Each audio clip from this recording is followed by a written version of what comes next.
Anyway, pangatlo ho natin, mga bossing. Ipangatlo natin, si Panelo. No? Ito si Panelo, mga kababayan.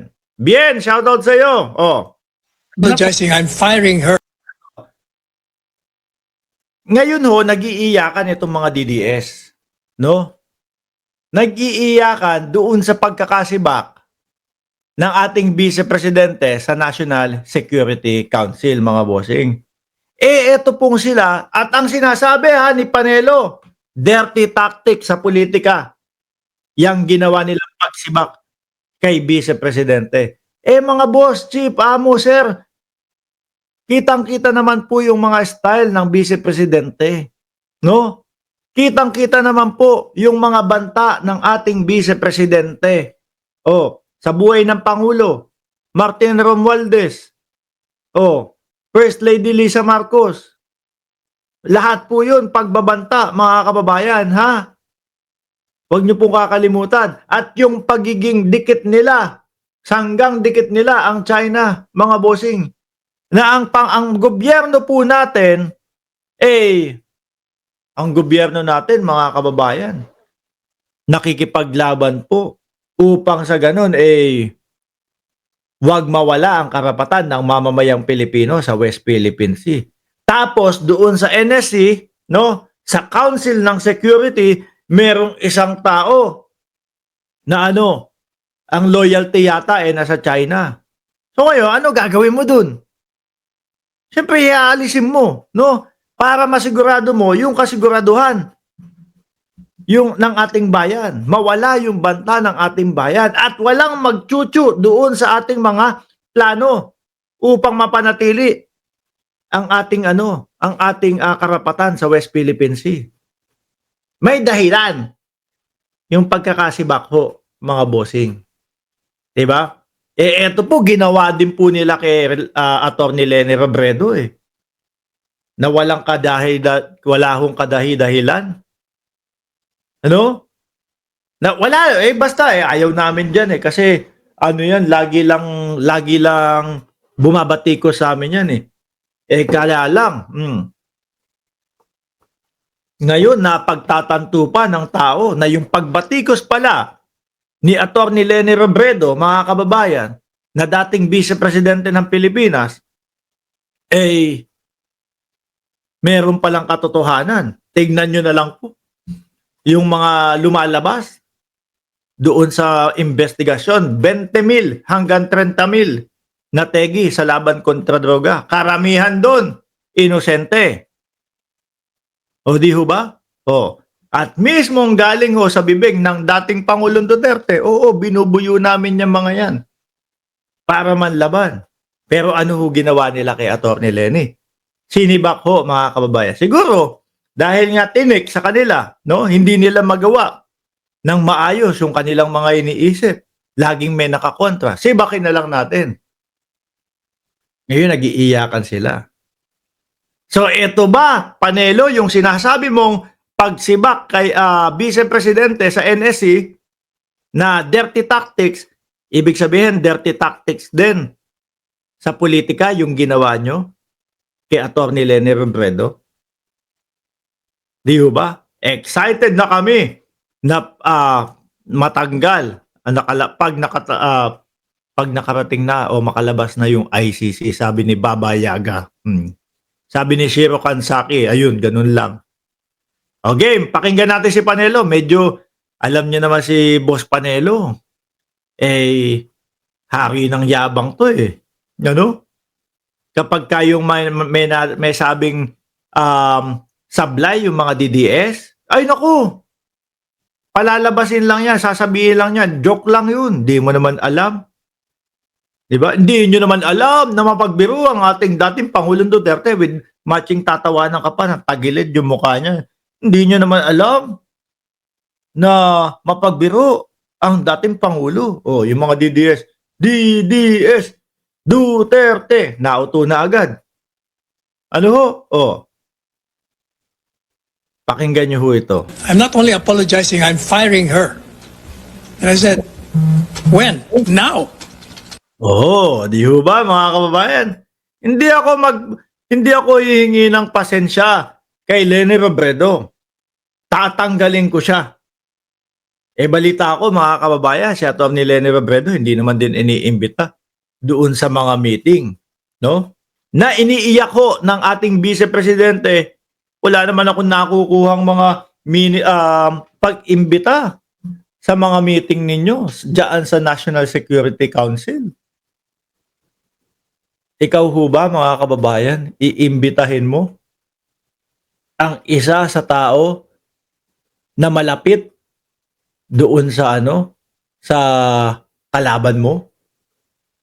Hindi makasabay sa bobo kasi Bobo si Jeff, hindi makasabay doon sa pinag-uusapan, kaya ang sasabihin na lang, paano po maging bayaran? Ganyan ang estilo ho ng mga DDS, mga kababayan. Hindi maarok kung ano yung pinag-uusapan natin. Kaya ang i-comment dyan, paano po maging bayaran? Bangag ka, Mark Ramos. Wala eh. Ulitin natin. Tanong natin sa comment section. Ano ang requirements para maging DDS? I-comment nyo na lang dyan. Kaya alam namin yung kapag kayo nagkukomento, yung kayo, Jeb, pag nagkukomento, alam namin, no? Hindi kailangan gamitan ng utak. Di ba? Tuloy. So I asked him if I could announce it. Yes. That would be my departure message. Sabi ni Panelo, puro batikos lang daw si Robredo sa drug war. Kaso ngayon, yung puro batikos ng dating Vice Presidente, may katuturan pala. Ano ho? Kaya ngayon yung mga pagpapaliwanag nila, hindi nila maibigkas sa kanilang mga bibig. Yung mga patawag sa kanila para ipagtanggol ang kanilang sarili, hindi nila kayang gawin. Sabi ni Ron, CBN, SG, sabi ni, kailangan BOBO at tanga ka. DDS ka na. Sabi ni Chris Dioneda, magtrabaho siya para mabayaran siya. Itatanong niya pa talaga. Kaya ho mga kaya ho reklamo sa 20 pesos na bigas simpleng paggawa na lang ho ng pera, hindi pa ho alam. Number 1 requirements to be a DDS must be brainless, sabi ni Arnie Mapa. Sabi ni Lip Morgan, I press the like button. Okay Salamat po. Sabi ni Shiro Kansaki, STUPID is forever talaga sa mga DDS. Sabi sa inyo tingin ang sambayan ng Pilipino sa inyo, mahihina ang kukote tuloy. Ng gobyerno, wala naman daw siyang nailatag na solusyon. Wala naman daw na ilatag na solusyon para dun sa laban kontra droga. Ako ho naniniwala, ang Vice Presidente o ang dating Vice Presidente mga bossing, no? Ang dating Vice Presidente ayaw din ho niyan sa ipinagbabawal na gamot. No? Kaya lang, ang hindi niya gusto, mga kababayan, kung paano nila ipinapatupad. Kagaya na lang ho yung pag-amin ng dating Pangulong Duterte na sinasabi na binubuyo namin para manlaban. Di ba? Sabi, meron pa isa. Paano mo napapakain pamilya mo? Second year anniversary nung gym ko, no? Pag nakapagpa-sign up ako o pag nakapagpa-sign up yung mga tauhan ko ng 20 member doon sa gym na yon, 1,000,000 piso ang katumbas nun. Siguro yung mga ipinapakain ko doon sa pamilya ko, galing doon sa negosyo ko. Tapos, pagka umabot ng 40 ang sign up buwan-buwan, may extra 1,000,000 pa yun. Pwede ako bumili ng isa pa dito. Buwan-buwan. Doon. No? Doon nang gagaling yung ipinapakain ko sa pamilya ko. Kayo, tanungin ko, ano lasa nung bigas ninyo o hindi kayo kumakain ng kanin? Bakit? Kasi araw-araw tinatanong na sa amin 20 pesos na bigas kung nasan na eh. Di ba?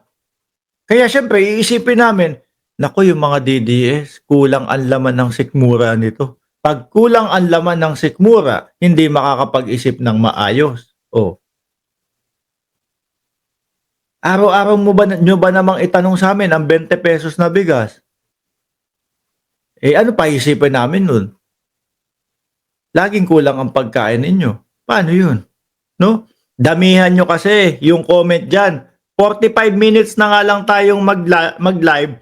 Tapos piso bayad sa comment ninyo, hindi nyo pa dalasan yung pagko-comment. Ang hina nyo kasi. Sabi ni Ricky Rase, hustisya Sir Mark doon sa mga nategi, kapatid ng kaibigan ko during laban kontra droga ni Digong na till now, hustisya pa din ang iniintay niya. Huwag po kayong mag-alala doon sa mga naging biktima ng laban kontra droga, mga kababayan. Bakit ho? Kasi hindi na kumbaga, ipapaubaya na o makikipagtulungan ang Department of Justice sa ICC para mapabilis yan. Sabi ng DOJ, hindi na siguro kami mag-uumpisa. Makikipagtulungan na lang kami sa ICC para mas mabilis kasi sila matagal nang nag-iimbestiga. Oh.